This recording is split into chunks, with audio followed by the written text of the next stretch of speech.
Hello बच्चों, आज इस प्रीता पहचान क्लासेस में एक नए अध्याय के साथ मैं आ गई हूँ। आज मैं बताऊंगी आपको क्षितिज भाग 2 वर्ग दशम काव्य खंड कवि देव की सवैया एवं कवित।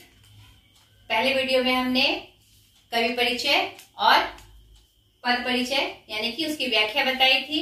उनकी जो सवैया था और कवित था उसकी व्याख्या बताई थी। एक सवैया था और 2 कवित थे, तो मैंने परिचय के साथ साथ व्याख्या बता दी थी।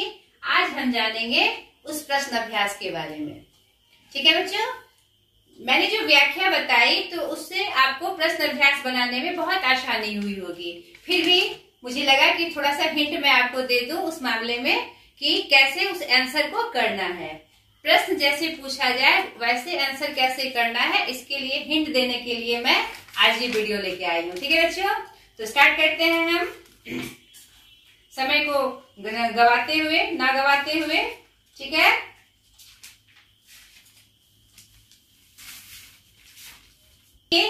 एक सवैया था, 2 कवित था इनका। अब हम सीधे प्रश्न अभ्यास की तरफ। पहला प्रश्न, कवि ने व्रज दुलह किसके लिए प्रयुक्त किया है और उन्हें संसार रूपी मंदिर की दीपक क्यों कहा है? तो पहले सवैये में हमने क्या देखा था, जब व्याख्या हमने बताई थी आपको तो क्या देखा था कि कृष्ण के बाल रूप में जो उन्होंने श्रृंगार किया है, एक राजा सा रूप पूरा आवरण पहन के उसका वर्णन किया गया था उसमें। और उस आवरण को पहनकर वो कैसे लग रहे थे? दूल्हा की तरह लग रहे थे, यानी कि वो ब्रज के थे वो, तो यानी ब्रज के दूल्हे की तरह वो लग रहे थे। इस सवैये में उनको संबोधित किया गया था।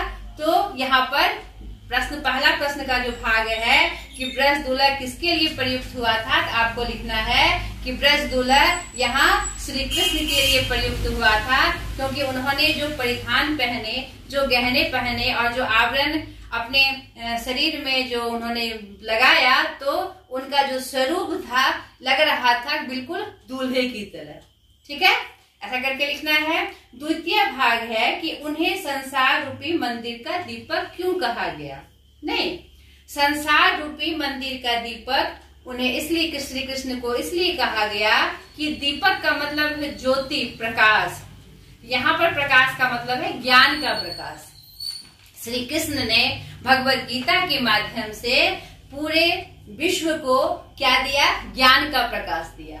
उन्होंने ऐसी ज्योति दिखाई ज्ञान की, कर्म प्रधान की ऐसी ज्योति दिखाई, प्रेम प्रधान की ऐसी ज्योति दिखाई जिससे पूरा संसार जगमगा रहा है। यानी उस ज्ञान को लेकर जो हमारा जो मतलब कि जिसको हम लोग मॉरल वैल्यूज कहते हैं, नैतिक मूल्य कहते हैं, वह हमारे अंदर आई, समाई और हमने उसका पालन किया। नहीं तो इसलिए श्री कृष्ण को क्या कहा गया है? जग रूपी, संसार रूपी का, दुनिया का क्या कहा गया? दीपक कहा गया, क्योंकि उन्होंने अपने ज्ञान के प्रकाश से पूरे दुनिया को जगमगाया, अर्थात ज्ञान देकर उनको जीवन मतलब एक मनुष्य बनाया।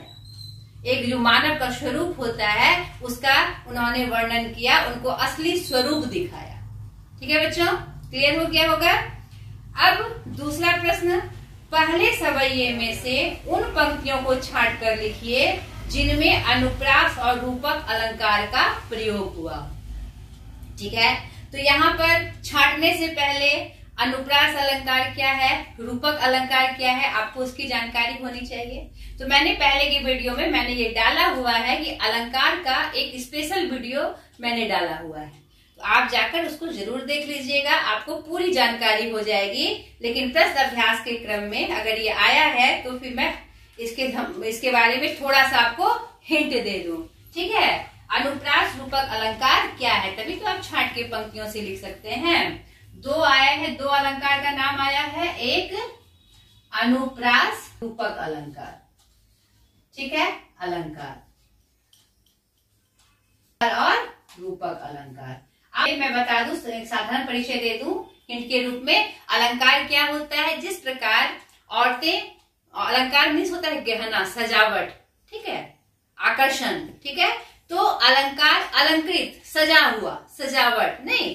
तो जिस तरह एक स्त्री गहने को पहनकर अपने आप को आकर्षक बनाती है, सुंदर बनाती है, सजीला बनाती है, उसी प्रकार काव्य में ऐसे शब्दों का प्रयोग होता है जो उसके सौंदर्य को बढ़ा दे। ऐसी शैली का प्रयोग किया जाता है उस शब्द के माध्यम से, ताकि वह एक आकर्षक रूप में हमारे सामने आए। नहीं, कविता क्या है? कविता में रस होना बहुत आवश्यक है। तो वह रस कैसे उत्पन्न किया जाता है? ऐसे शब्दों के माध्यम से, ऐसे सजे हुए शब्दों के माध्यम से, जिससे कविता अपने आप में मनमोहक लगती है, आकर्षक लगती है। ठीक है, तो अलंकार आप समझ गए, शाब्दिक अर्थ समझ गए कि काव्य में सजाने के लिए, काव्य को सजाने के लिए, आकर्षक बनाने के लिए जिन स्पेशल विशेष शब्दों का प्रयोग किया जाता है उसे क्या कहते हैं?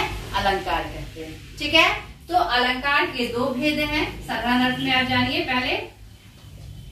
अलंकार के मुख्यतः दो भेद है, ऐसे तीन भेद है लेकिन मुख्यतः दो ही भेद हैं। पहला शब्दालंकार, शब्दालंकार, और दूसरा अर्थालंकार। ठीक है, शब्दालंकार और अर्थालंकार। तो वैसे शब्दालंकार में कौन से अलंकार आते हैं? जो शब्द के माध्यम से काव्य को सुंदर बना दे, आकर्षक बना दे। नहीं, अर्थालंकार में क्या होता है? अर्थालंकार लिखे तो जाएंगे शब्द ही, शब्द और वाक्य के माध्यम से ही ना काव्य बनते हैं बच्चों। लेकिन वहां पर जो शब्द आएंगे अर्थालंकार में, वह अर्थ विशेष के रूप में आएंगे। ये सीधे सीधे शब्द के रूप में आएंगे। इसमें शब्द अलंकार, शब्द किससे बनता है? वर्ण से। यहाँ पर वर्ण को श्रेष्ठ रखा जाएगा और यहाँ जो शब्द आएंगे उसमें अर्थ को श्रेष्ठता दी जाएगी। उसका अर्थ क्या निकल रहा है उस काव्य में, उसको श्रेष्ठता दी, उसको प्रमुखता से दिखाया जाएगा। समझ गया? तो शब्दालंकार में ही एक प्रमुख भेद है अनुप्रास अलंकार। ठीक है, मैंने अलंकार को एक बहुत अच्छे व्यवस्थित ढंग से बताया है, जरूर देखिएगा बच्चों। तो अनुप्रास, शब्दालंकार का एक प्रमुख भेद क्या है? अनुप्रास। और अर्थालंकार का एक प्रमुख भेद है।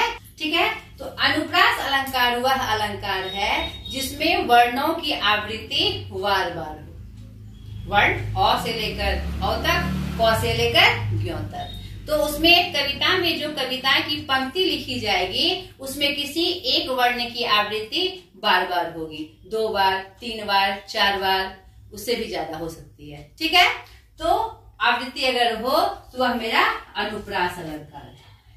ठीक है, और रूपक अलंकार में क्या होता है? रूपक मतलब वही रूप दे देना। कोई चीज की, दो चीजों का के बारे में जब बताया जाए, अलंकार का प्रयोग हम कैसे करते हैं? एक के साथ दूसरे के बारे में उसको स्थापित करते हैं। नहीं, जैसे मैंने कहा सीता का मुख चंद्रमा के समान है, सीता का मुख चंद्रमा के समान है, तो हमने क्या किया? तुलना किया कि सीता का मुख चंद्रमा के समान है। नहीं, मैंने मतलब क्या किया? तुलना की मैंने, चांद के जैसा नहीं। लेकिन मैं अगर बोलूं सीता का मुख चंद्रमा है, के जैसा नहीं है, चंद्रमा ही है।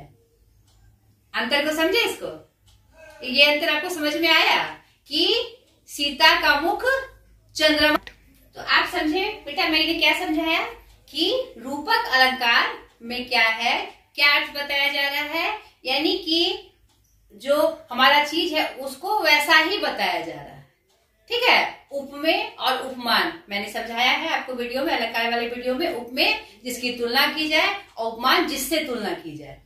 ठीक है, तो दोनों को क्या किया जाता है कि उसको एक जैसा बना दिया जाता है, तुलना नहीं की जाती है, उसी का रूप दे दिया जाता है, इसलिए इसका क्या नाम पड़ा?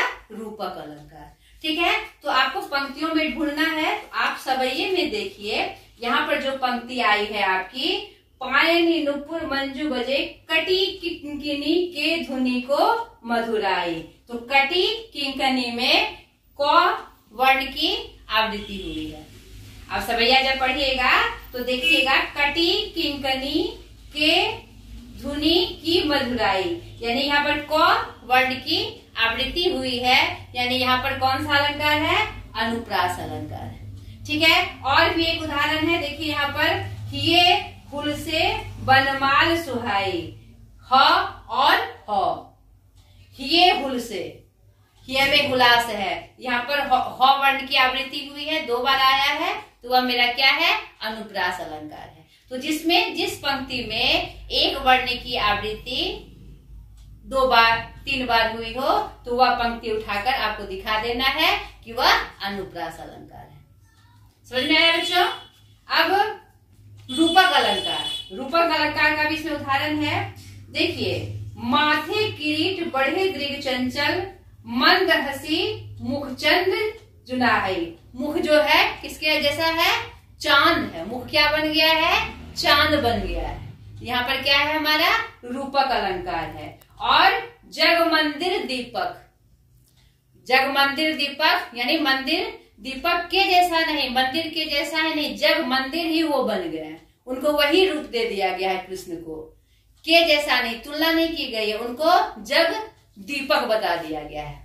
जग के दीपक जैसा नहीं, जग दीपक यानी उनको वही रूपक दे दिया गया, वही रूप दे दिया गया। यह भी आपका रूपक अलंकार का उदाहरण है। समझ में आ गया बच्चों? अब तीसरे प्रश्न की तरफ, निम्नलिखित पंक्तियों का काव्य सौंदर्य स्पष्ट करिए। 2 पंक्तियां दी हुई है उसी सवैये की, और कह रहा है कि काव्य सौंदर्य स्पष्ट करिए। काव्य सौंदर्य का क्या मतलब है, आप पंक्ति में तो देखेंगे और बताएंगे, लेकिन क्या बताएंगे, काव्य सौंदर्य क्या होता है? तो शाब्दिक अर्थ पकड़ने की कोशिश करिए। काव्य सौंदर्य यानी जो काव्य लिखा गया है उसकी सुंदरता किस चीज से दिख रही है, कैसे दिख रही है, नहीं तो उसकी लिखने की शैली कैसी है, उसमें कौन से आकर्षक शब्दों का प्रयोग किया गया है, और जो बातें कवि कहना चाह रहा है तो वह सामने वाले को, जो पढ़ने वाला है, उसको किस रूप में समझ में आ रही है, उसे आनंदमय लग रहा है, उसमें उसको कुछ रस मिल रहा है। ये होता है काव्य सौंदर्य, कि हम अपने काव्य को किस शैली में, कितने सुंदर शैली में प्रस्तुत करें, ऐसे शब्दों का प्रयोग करें जो काव्य की पंक्तियां आकर्षक बन जाए, नहीं और सुनने वाले को, पढ़ने वाले को एक रस की अनुभूति हो, एक लगे कि हाँ जो कवि कहना चाह रहा है वो मुझे बिल्कुल समझ में आ गया। जिस रूप को कहना चाह रहा है कवि, उस रूप में अच्छे से समझ में आ गया, वही उसका काव्य सौंदर्य है। यहाँ पूछ रहा है निम्नलिखित पंक्तियों का काव्य सौंदर्य स्पष्ट करे, तो पंक्ति जो है, पायनी नुपुर मंजू बजय, कटी किंकनी के धुनी की मधुराई, सांवरे अंग लसे पटपीत, ये हुल से बनमाल सुहाई। यहाँ पर जो कृष्ण के परिधान का वर्णन किया गया है, आवरण जो उन्होंने जो पहना है, पहने हुए हैं, अपने शरीर में जो धारण किए हुए हैं, उनको उन्होंने बहुत ही अच्छे शैली में प्रस्तुत किया है। जो कृष्ण का सही में जो रूप होता है, जो वो पहनते हैं, वो जो परिधान पहनते हैं, और कहाँ का ये रूप है, वो वनमाली के रूप में, एक क्या कहते हैं, एक राजा के रूप में जो उनका परिधान है उसको प्रस्तुत करने की कोशिश की गई है। तो उन्होंने इस पंक्ति में बहुत अच्छे तरीके से किया है। तो आपको आंसर कैसे करना है कि हाँ, निम्नलिखित पंक्ति में काव्य का सौंदर्य वास्तव में एक सुंदर रूप में आया है, क्योंकि इनकी जो लिखने की शैली है वह बहुत ही सुंदर है, क्योंकि वो जो बात कहना चाह रहे हैं कृष्ण के रूप को दर्शाने के लिए, वह बहुत ही सुंदर से प्रस्तुत हुआ है।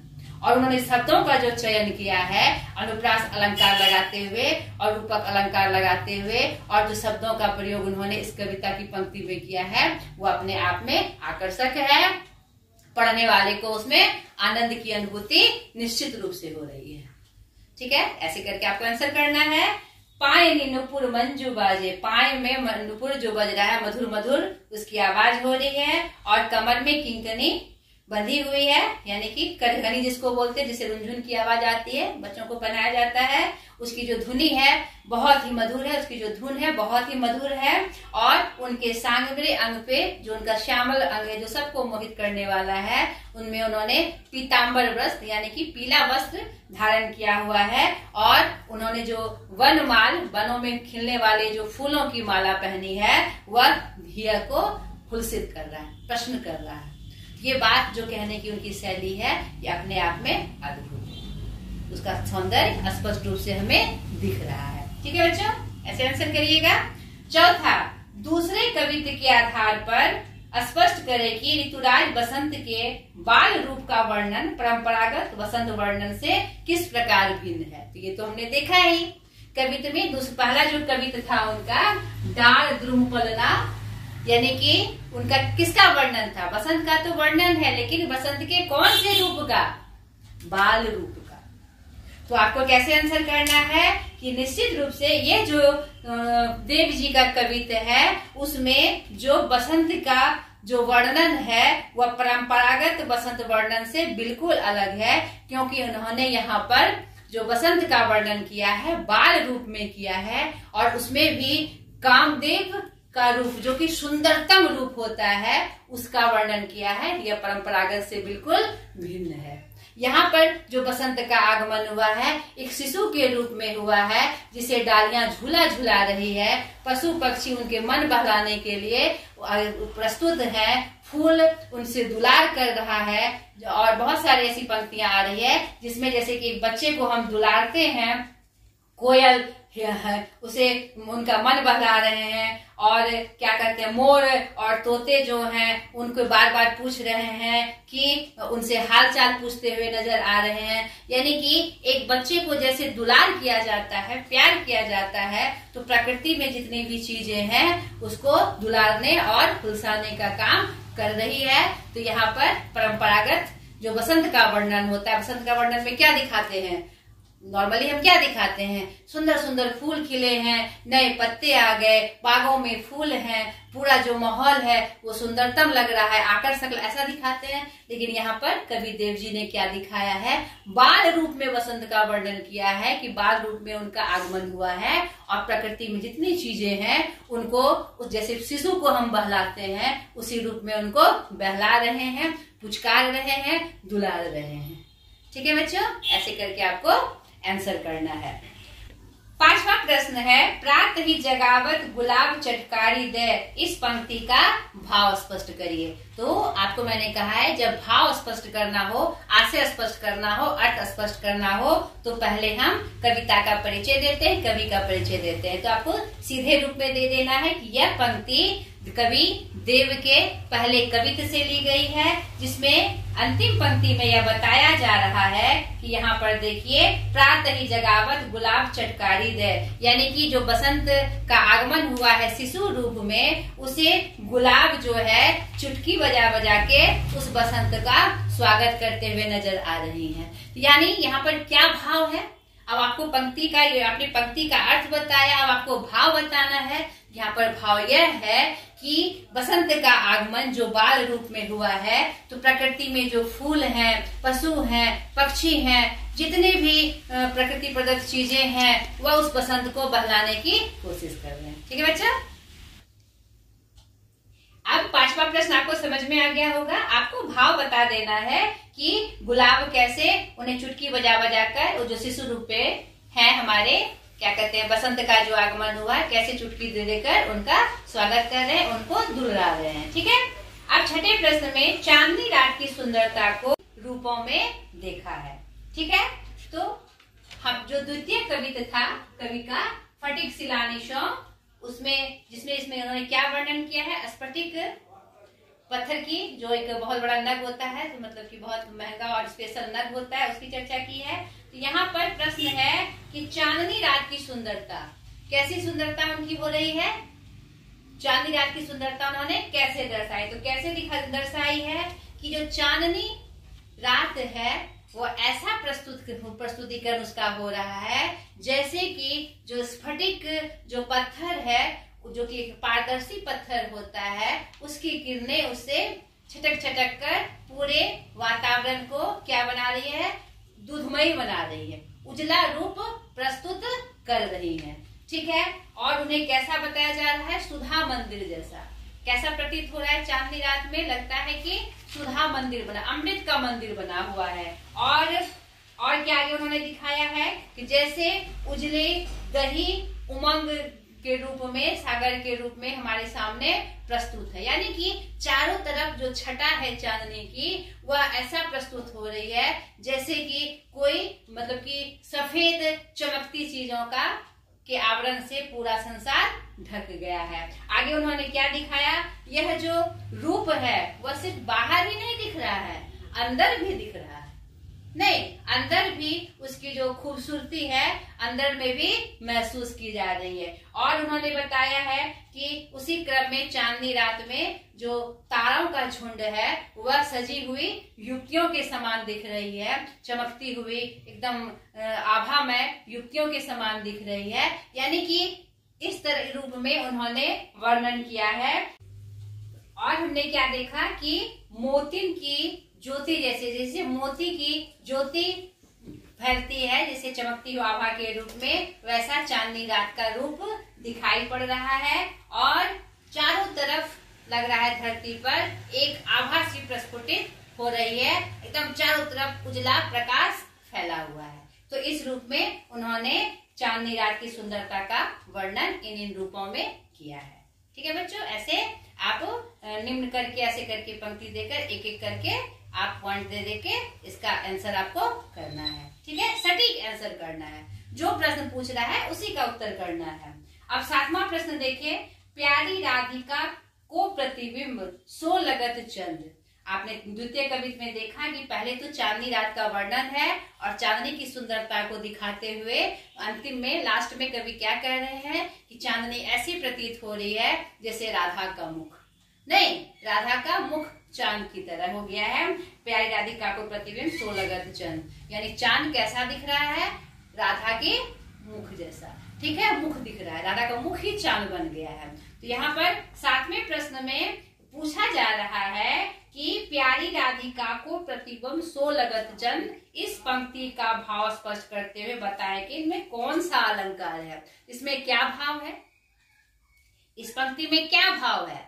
तो प्रस्तुत पंक्ति कवि देव के द्वितीय कवित्व से ली गई है और इस पंक्ति में वह जो उन्होंने जो चांदनी रात का उस कवित्व में जो वर्णन किया है अंतिम सार के रूप में वो बता रहे हैं कि चांद ऐसा प्रतीत हो रहा है जैसे राधा का मुख, राधा का मुख जैसा चांद प्रतीत हो रहा है। ठीक है, तो भाव क्या है कि जो उसकी सुंदरता है वह राधा मुख के प्रतिबिंब जैसी दिख रही है, वह राधा का मुख है। चांद कैसा है, राधा का मुख है। नहीं, तो कह रहा है कि इनमें कौन सा अलंकार है।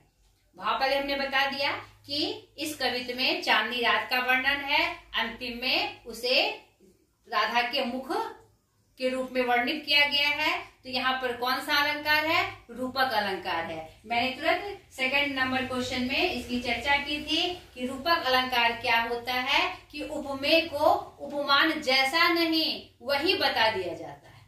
यहाँ पर राधा का मुख चांदनी रात जैसा नहीं बताया गया है, चांदनी रात को राधा जैसा बताया गया है। सा नहीं, राधा का मुख चांदनी रात है, वही रूप दे दिया गया है, शाह नहीं बताया गया है। राधा का मुख चांद है, चांदनी रात है, चांदनी रात जैसा नहीं है, चांदनी रात है। यहाँ पर रूपक अलंकार का प्रयोग हुआ है। हो गया बेटा आंसर। आगे देखिए 8वें नंबर प्रश्न में तीसरे कवित्व के आधार पर बताइए कवि ने चांदनी रात की उज्ज्वलता का वर्णन करने के लिए किन किन उपमानों का प्रयोग किया है।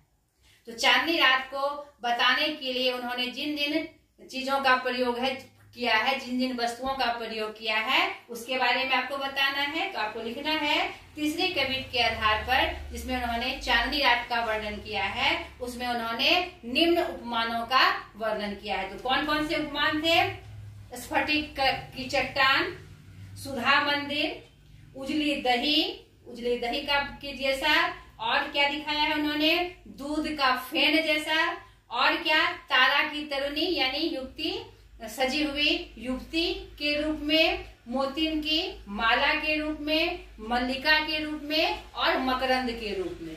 इन उपमानों का नाम लेते हुए उन्होंने चांदनी रात का वर्णन किया है बच्चों।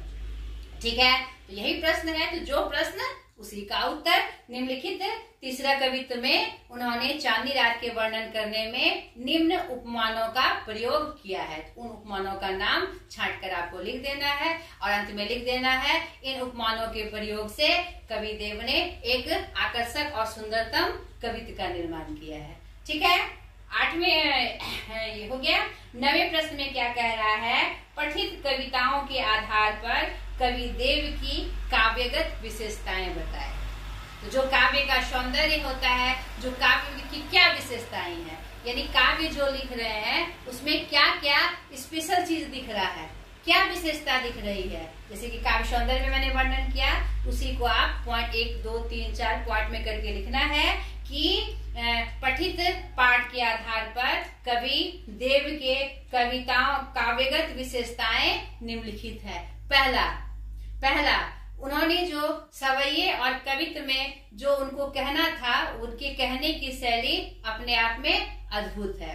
दूसरा, उन्होंने जो पंक्ति लिखी है, जो कवित्व में जो चौपाई छंद जो नियम है, वो रीतिकालीन कवि थे, रीतिबद्ध कवि थे, तो उसका वर्णन उन्होंने सटीकता से किया है। तीसरा, उन्होंने जो अलंकार का प्रयोग किया है विभिन्न जगह, उससे उनकी कविताएं बहुत ही आकर्षक और सुंदरतम बन गई है। चौथा, जो वह बताना चाह रहे हैं, चाहे वह सवैये के माध्यम से, चाहे वह कवित्व के माध्यम से, वह स्पष्ट रूप से पढ़ने वाले को यह स्पष्ट हो जाता है कि वह क्या कहना चाह रहे हैं। यह उनकी विशेषता है, ये उनकी लिखने की विशेषता है। और 5वें 6ठे पॉइंट में आपको लिखना है कि यहाँ पर उन्होंने वसंत का वर्णन जो बाल रूप में किया है, वह अपने आप में अनुपम है। यह पारंपरिक क्या कहते हैं रूप से अलग है और बहुत ही सुंदर ढंग से, एक जैसे शिशु का वर्णन, शिशु के दुलारने और प्यार करने का जो वर्णन होता है, यहाँ पर उन्होंने बाल वर्णन का भी एक अनुपम रूप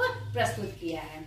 चांदनी रात का जो विशेष जो आभा होती है, जो रूप होता है, उनको उन्होंने बहुत ही अच्छे तरीके से दर्शाया है। तो लास्ट में आपको लिख देना है, पूरे पाठ को पढ़ने पर हम पाते हैं कि पूरा जो उनका काव्य है वह अपने आप में अद्भुत और अनुपम है। ठीक है बच्चों। तो हमने क्या देखा इस प्रश्न अभ्यास में कि कवि देव ने अपने जो कवित्व लिखे हैं, जो सवैया लिखे हैं, वह एक अच्छा प्रस्तुतिकरण है और मैंने आपको प्रश्न अभ्यास के माध्यम से उसे और भी स्पष्ट कर दिया। तो आशा करती हूँ यह आपको बहुत हेल्पफुल रहेगा आपके लिए बच्चों, और आप इस वीडियो को फिर से दोहरा के देख के, जहाँ अगर आप लग रहा हो कि नहीं समझ रहे हैं, इसको दोहरा के आप देखिए ताकि आपको पूरी बातें समझ में आ जाए। ठीक है बच्चों, आज तक के लिए इतना ही। बाय।